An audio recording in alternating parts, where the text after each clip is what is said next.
Hey guys, we're here sa Imus Cavite for the show ng Orasan ni Very Good Gallery. Yung event na to is a community event of different artists. 100% of the proceeds goes to the artist directly. So it's a nice event for fans and also sa mga new art collectors to secure yung mga art pieces. At ang dami nangyari, meron tayong live ng graffiti wall dito sa kanilang roll-up. Yan, Cynic Automatic yung gumagawa ngayon. Meron din tayong mga artist friends dito. Hi, I'm Zerl Ramos from Imus Cavite. Hello sa inyo. Ako si Chano, Imus Cavite. Isang visual artist. Sobrang galing ng mga artists yan. I-flash lang natin yung mga artwork sila. Meron ka ba today? Meron ka diba? Wala ako dyan. Wala? Naghahandaan ako ng something. May pinaghahandaan daw siyang something. Pasok tayo, tara.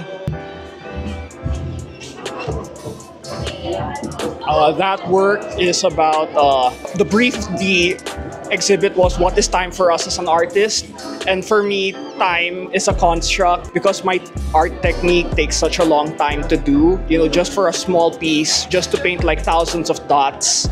So many moments have already gone by, and you know, I choose to spend the whole day, just painting with dots. So, yung concept ng work ko, I wanted to like remove the numbers because, you know, for us, time is man-made. We're putting in numbers just to measure moments that pass by. But when you really look at the grander scheme of things, it's just a passage. So it just goes on and on and on. And I'm Joshua Barrera. I'm an artist from Quezon City.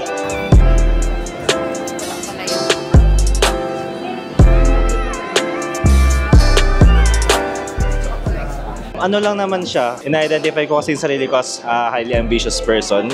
And yung pinaka-ultimo idea ng work ko, which is titled Constant Eclipse, is yung parang epitome lang nung constantly kong binibit yung sarili ko. Yung parang constantly ko ini-eclipse yung yesterday version ko.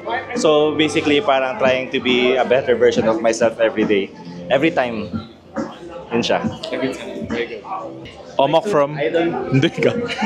Sabay shameless again. Masasabi ko, inspired siya sa... Red Horse. Hindi. Ay, hindi. Inspired siya sa aking minamahal. What?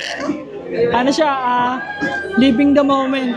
Present is gift, kaya siya tinatawag na present.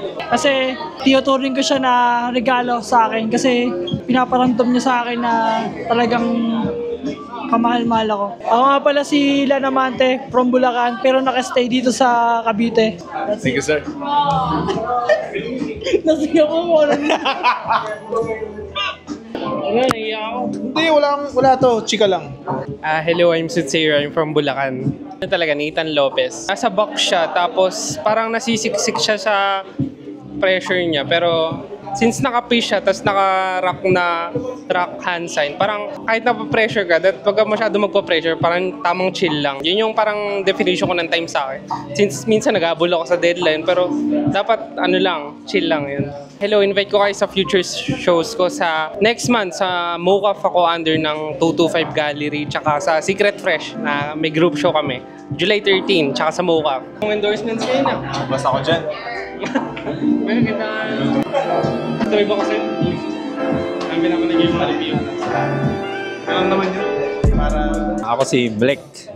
Bale, yung work ko, mga personified hands sila. Intuitively, naka-form sila ng circle. Pinaka-team lang niya is parang bawat isa sa kanila, may sarili silang oras or parang may perfect timing. So parang gano'n lang. Kaya naman sila personified hands kasi kung titingnan mo, person sila pero very quirky sila, di ba? So sa atin kasi, dito sa real world, pagka exceptional ka, tingin sa'yo ng tao, weird eh. So kaya sila hands kasi yung kamay, powerful siya eh. Kaya niyang mag-express ng emotion, kaya niyang mag-create ng language niya. With the hands lang. Oo, na pwede mag-resonate sa kapwa. And also yung kaya niya ring mabago yung paligid niya. Yun yung basic na narrative lang ng work ko. Ngayong taon sa September, meron ako sa Vinyl on Vinyl. Solo show siya.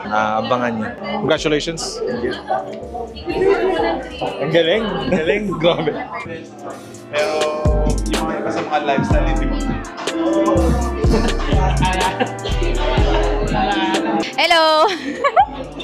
Ako si Mayeng. Or Mimaw yung aking artist name. Ayun. At ngayon, nandito tayo sa Very Good Gallery. Kasama si Mike. Dito tayo sa Very Good Gallery. And ngayon, may exhibition dito, community show. Ang theme niya is orasan na nasa canvas. Yan. So, ano ba yung para sa artist yung importansya ng oras or ano ba para sa kanila yung oras, in their own kumbaga kung ano man ang gusto nilang ilagay doon sa canvas na yun. Ayun. Madalas kayo mag-community events. How many times a year do you guys do community events? How many times a year? Basta every 3 to 4 months. And usually, ilang artists ba nagpa-participate sa mga ganitong community events?